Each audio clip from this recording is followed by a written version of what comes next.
Good morning and thank you for coming. My name is Jonathan Modi. I'm Lead Communications Officer for the Oregon Health Authority Public Health Division. This is a press conference to provide you an update on Oregon's response to the outbreak of novel coronavirus, COVID-19. We will start with remarks by Governor Kate Brown, Oregon Health Authority Director Patrick Allen, and Dr. Dana Harganani, OHA Chief Medical Officer. We also have other OHA representatives on hand, including Dr. Paul Cieslak, Medical Director for Communicable Diseases and Immunizations, and current Senior Health Advisor on OHA's COVID-19 response. We have Dr. John Fontana, Director of the Oregon State Public Health Laboratory.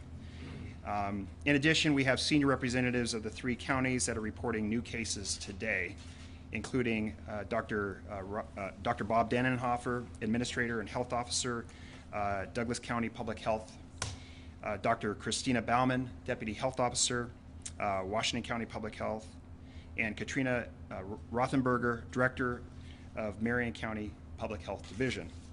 After remarks are complete, we will open it up to questions.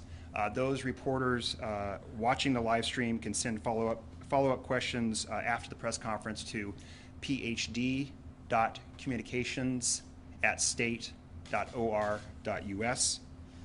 Also, those watching the live stream may not be able to hear the questions being asked, so I would just ask our speakers to try to repeat the questions before responding. With that, I will turn it over to Governor Kate Brown. Thank you and good morning. I appreciate you all being here this early on a Sunday morning. 9 days ago, I announced we had Oregon's first case of COVID-19 coronavirus. Late yesterday evening, we learned of 7 new cases in Oregon, bringing the total number of cases in our state to 14. First, my thoughts and prayers are with these Oregonians and their families. I understand that this news is very concerning. As your governor, I want to reiterate how seriously we are taking this situation. I have consulted with the Oregon Health Authority, and I am declaring a state of emergency to ensure that we are able to swiftly deploy the personnel and resources necessary to address coronavirus in Oregon. This emergency declaration gives the Oregon Health Authority and the Office of Emergency Management all the resources at our state's disposal to stem the spread of this disease. Specifically, it activates Oregon's reserves of emergency volunteer healthcare professionals. This is particularly important because of the cases identified in rural Oregon. It unlocks valuable support to help local public health authorities. Additionally, the declaration grants broad authority to the State Public Health Director, to OHA, and to the Office of Emergency Management to take immediate action and devote all available state resources toward containing this disease. When the first case hit in Oregon, our teams were ready to quickly identify and monitor those impacted. We also investigated others that may have come into contact with the individual.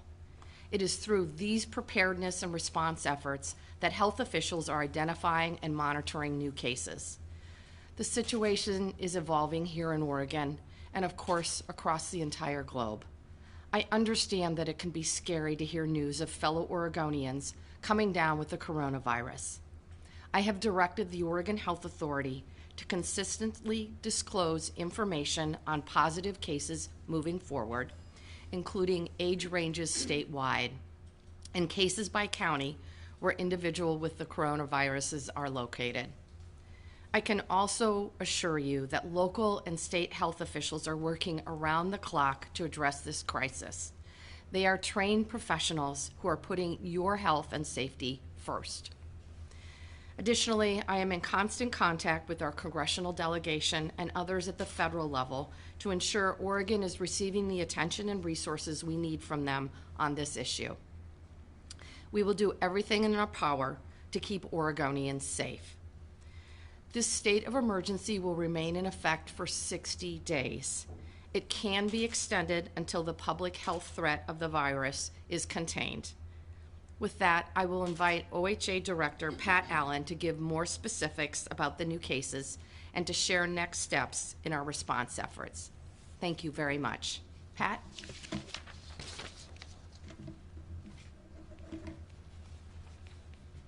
Thank you, Governor.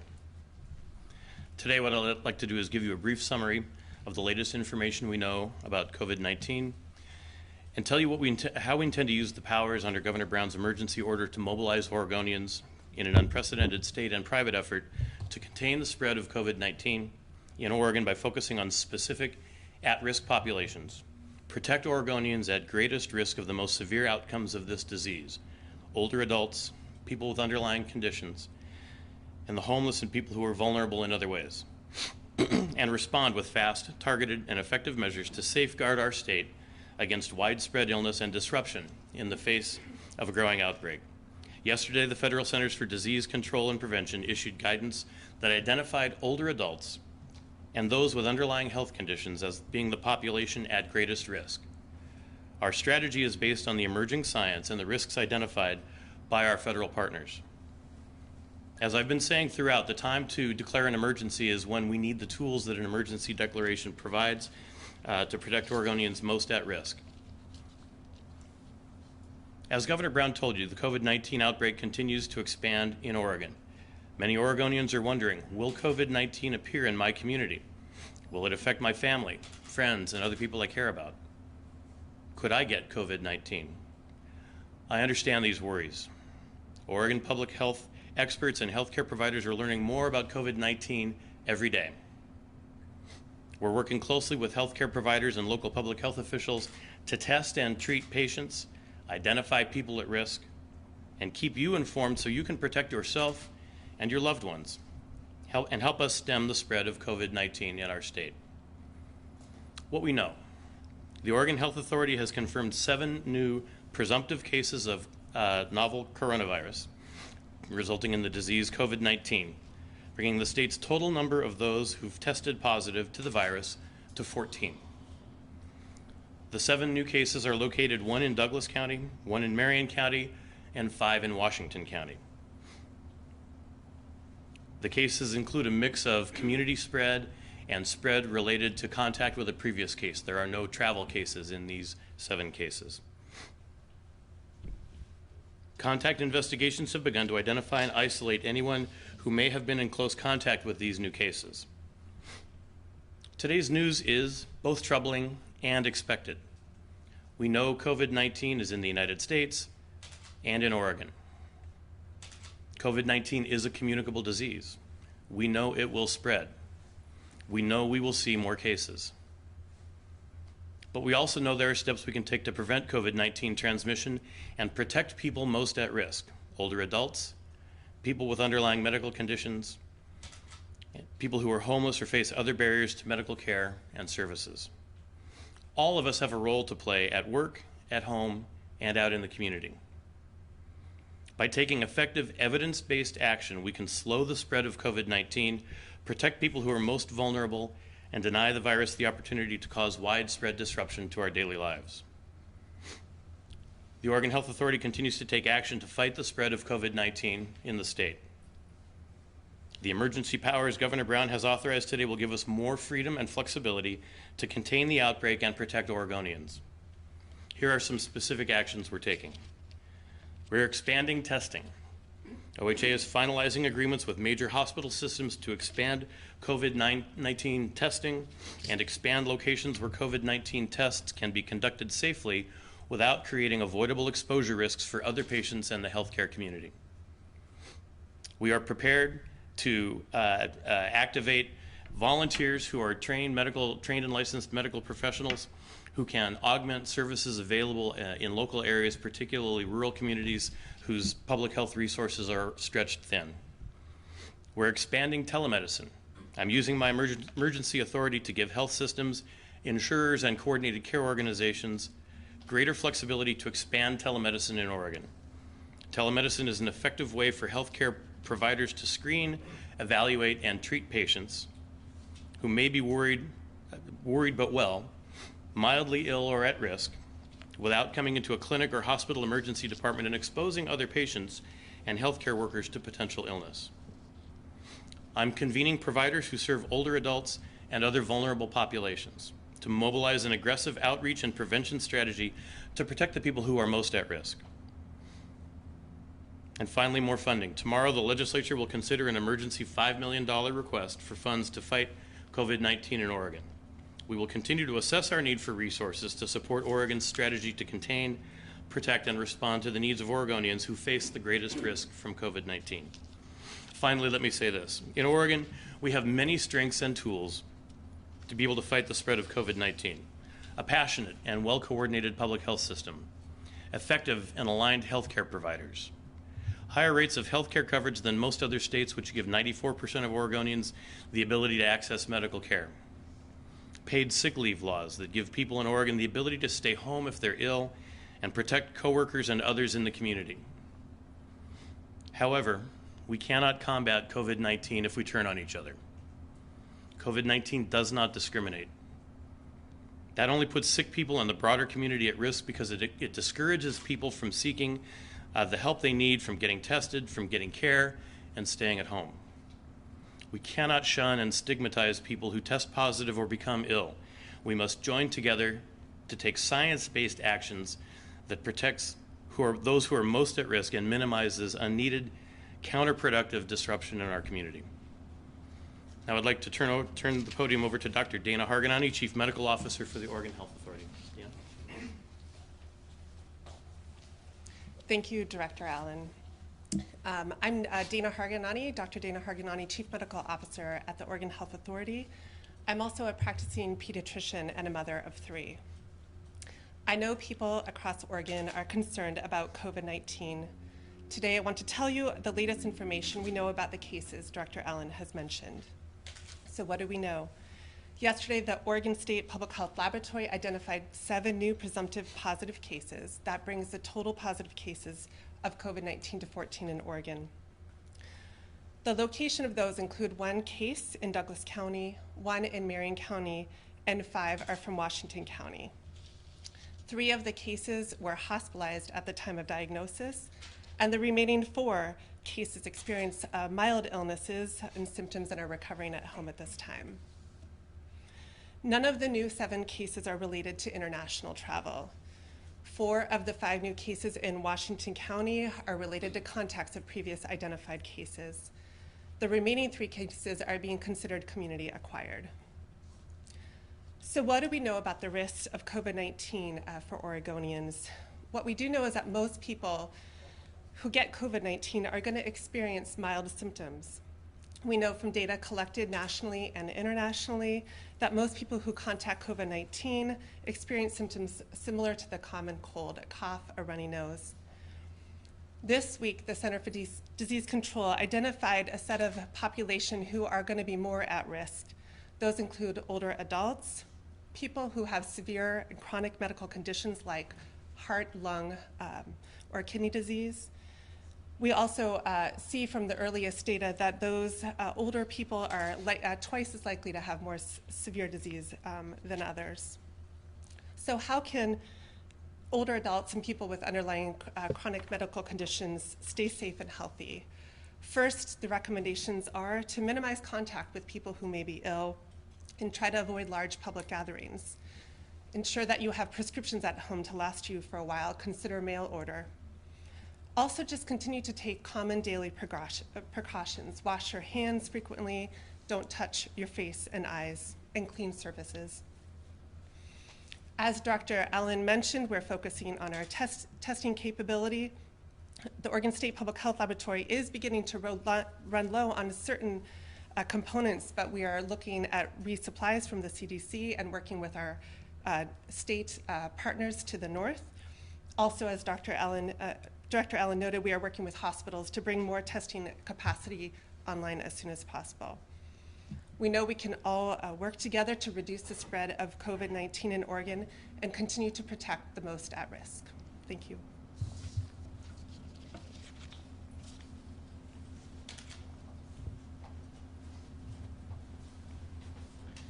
Hello, I'm Dr. Bob Dannenhofer. I'm the Public Health Officer from Douglas County.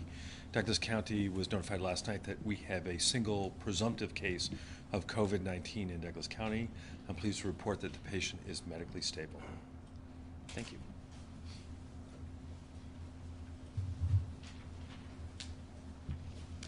Good morning. My name is Katrina Rothenberger. I'm the Public Health Division Director for Marion County Health and Human Services. Marion County has one presumptive positive of the novel coronavirus, COVID-19. Our thoughts are with the affected individual and family. The health and well-being of Marion County residents is our #1 priority as we respond to the needs of our community. Public health staff are working through the weekend to identify close contacts to the individual. The Marion County case had no previous contact with other confirmed cases and is suspected of being community acquired. Most people with COVID-19 have mild symptoms. If you are feeling sick with mild symptoms and do not need to seek medical care, stay home while you recover.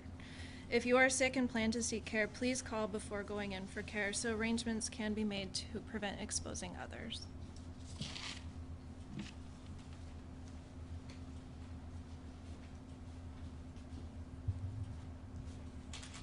Hello, everyone. My name is Dr. Christina Baumann. I am the health officer for Washington County. As you heard, Washington County has 5 new presumptive cases of COVID-19 illness. 4 individuals were identified through the public health investigation. The 5th does not appear to be related. Washington County continues our work to identify close contacts to these new cases. I want to underline the point made by our colleagues that COVID-19 can present as a mild illness. We want people to take this seriously and take measures to protect those that are most vulnerable. So we ask you, if you have any illness symptoms, please do not visit people in hospitals. Please do not visit your loved ones in long-term care facilities. Protect those who have chronic medical illnesses and who are older.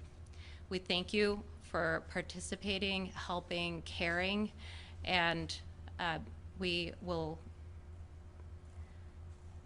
continue to work as public health to do what we can, and we ask you to also please do what you can. Thank you. So, question? Can you give us the age ranges of the people that were mentioned today? Yeah, thanks. The question was, can we provide the age ranges? We'll be providing the age ranges as part of the tabular information that we'll release, that we update to the website, which should be shortly if it hasn't already occurred. Has there been any investigation into where the first case in Washington County contracted COVID-19?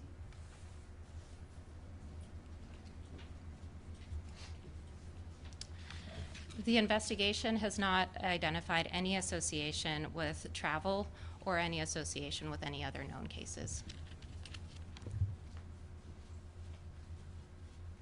Just to verify, one of the 5 new Washington County cases, was that somebody at OHSU? Somebody responded to I OHSU can. question. I can. Dr. Allen. So we're not at the state level providing specific hospital information. The hospitals themselves are able to report as they'd like. And again, for people who didn't hear the question, was it true that one of the cases is at OHSU? Another question. If you're saying that this disease is clearly being spread by people who aren't the ones who are being tested, when you say you're expanding testing, who are you expanding testing to, and will you begin testing people who aren't hospitalized or aren't these at-risk populations? Just to repeat the question is whether we're going to be changing our recommendations for testing, talking about getting more capacity for testing. And the answer is right now we are continuing to recommend testing of the highest risk patients, those who are hospitalized, who have symptoms of lower respiratory tract infections and do not have another reason for that, such as influenza, as well as those who have traveled from high-risk locations and those with known case contacts. So then how are we going to know how the disease is spreading if most of the people who get it are not hospitalized? It seems like, how are we going to know how it's spreading in the community?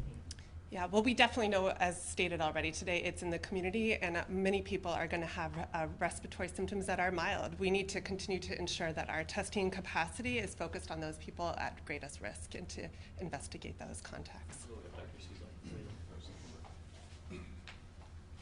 Hi, I'm Dr. Paul Cieslak, Medical Director for Communicable Diseases here at the Oregon Health Authority's Public Health Division. For testing conducted at the Oregon State Public Health Laboratory at public expense, we're trying to focus on answering the questions that we need to answer epidemiologically to help us deal with the overall outbreak.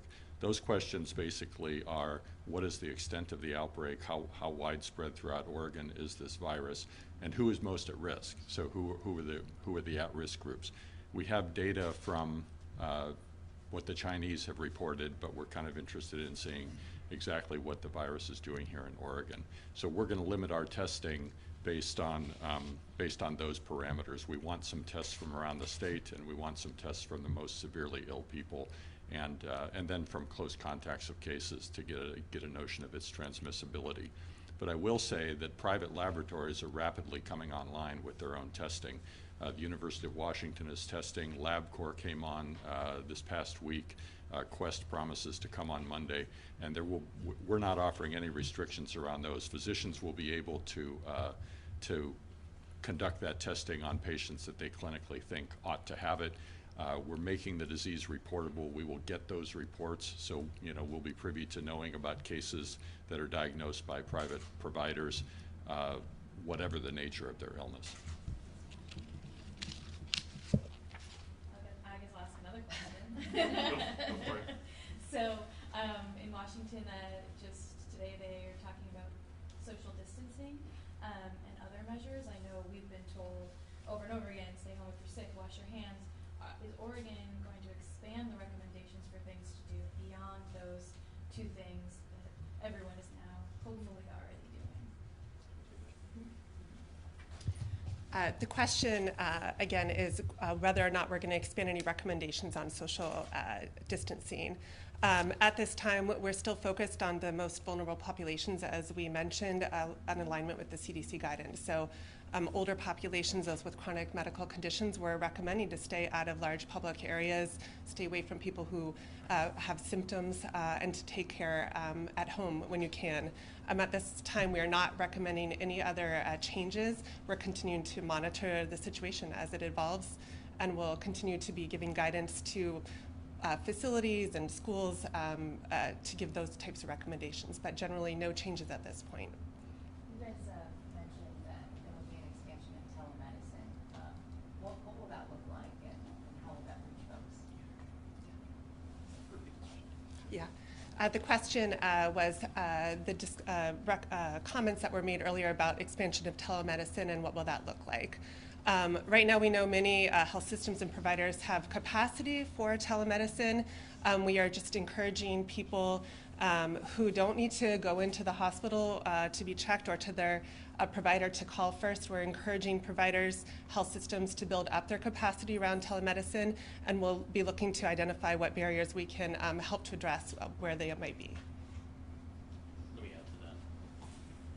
Just to add a little bit, in things like Medicaid, there are billing code issues and requirements on what kind of contact needs to be involved in telemedicine, and throughout the different paying sources, those are the kinds of things that we're looking to be able to take down those kinds of barriers as well.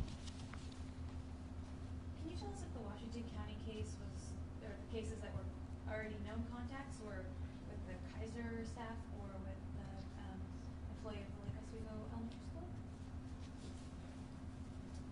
So I'm sorry, I can't give you any, to repeat the question, you were wondering about what we can disclose about the connections between the cases in Washington County. So as I mentioned before, there are 4 new cases that were identified through the public health investigation to the first case. The 5th case that we're releasing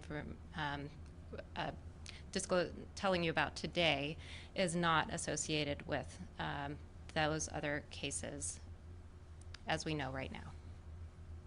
Can you tell us in Washington County, I know you told us overall how many cases were hospitalized and how many people were at home. Can you tell us county by county who's hospitalized and who's at home? I know, I guess we heard that Douglas County was recovering, but that's the only official case. Yeah, no, to protect patient privacy and help maintain the effectiveness of public health's ability to work with individuals, we're going to report the hospitalized versus non-hospitalized in the aggregate and not by specific geography. You can imagine as we expect this to move to smaller communities, that becomes a real challenge, particularly in small counties, to try to report that level of detail and not disrupt patient privacy. Right, and will you be releasing any information about where people who have been Yeah. like we have for measles, for example. Yeah, exactly. We won't, and I might ask Dr. Cieslak to comment on why we do that for measles and why we don't do that for a disease like this, if you would. Sure. In a disease like measles, there are specific recommendations that we want people to do. The main one, of course, is to get vaccinated. Also, measles is spread by the airborne route, which means that you can contract it just by being in the same room as a case of measles who's coughing. COVID-19, on the other hand, we think is mostly spread by the droplet route, almost if not exclusively spread by the droplet route, which means you need to be within a few feet of somebody and be coughed on. So close contact, prolonged periods of time, the highest risk people are the household contact. So it's quite unlike measles in terms of its transmissibility.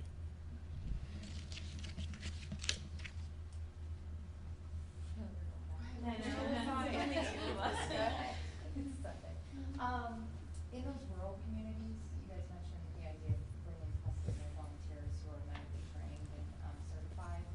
What would that look like? And are you guys anticipating those communities being hit harder than some of the more metropolitan areas? Yeah, so the question was if we bring licensed and trained volunteers that we're able to call up through this emergency order into rural communities, what would that look like? The answer at this exact moment is not quite sure. There are a number of ways we could deploy those individuals. One example, not that we've made a decision to do this, but local public health can be taxed quite immediately with contact tracing. It's a labor-intensive piece of work, and even larger counties have limited resources to be able to dedicate to that. So that's the kind of work that a properly trained volunteer might be able to take up to allow the county's public health staff to be able to focus on something like services to at-risk populations or providers to them, as an example. And the second part Sure. of that was, do you expect rural communities to get harder in some of the metropolitan areas? I expect there to be resource stresses around local public health all across the state. In many cases, they could certainly be worse in rural areas, but I think there will be challenges even in our most urban counties. Can you give us an update on the first case? Is that person okay, or are they still in the hospital? Yeah, I don't have information to share about that. I have one more question. Sure. Probably not one more. Yeah, right. Can you tell us specifically what you're doing to help, like homeless communities and that extra high risk group of people that might be already medically, challenged and difficult to access and have difficulty accessing care? Yeah, the question is, what are we doing for homeless or other special populations that have got difficulty accessing care or might have specific risks? We have a work group today around people who are unhoused to work on the set of services and assistance that they need. We're convening a work group around the elderly and congregate care, similarly to look at the specific steps that we can take to provide assistance to the providers of that care. And we're working to roll out recommendations and actions as quickly as we can as we move those. It's really helpful for us to begin with CDC to really dial in on what are the specific risk areas, knowing that that the disease is much more significantly dangerous for the elderly than for kids and young adults, for instance, helps us really focus our resources and our work. Dr. Jennifer Vines. Hi, good morning, everybody. Dr. Jennifer Vines. I'm the Multnomah County Health Officer, and I've also stood in front of you as the lead health officer for the metro area counties. I will share a bit more detail about what Multnomah County in particular is doing among our people who are unhoused and living in congregate settings.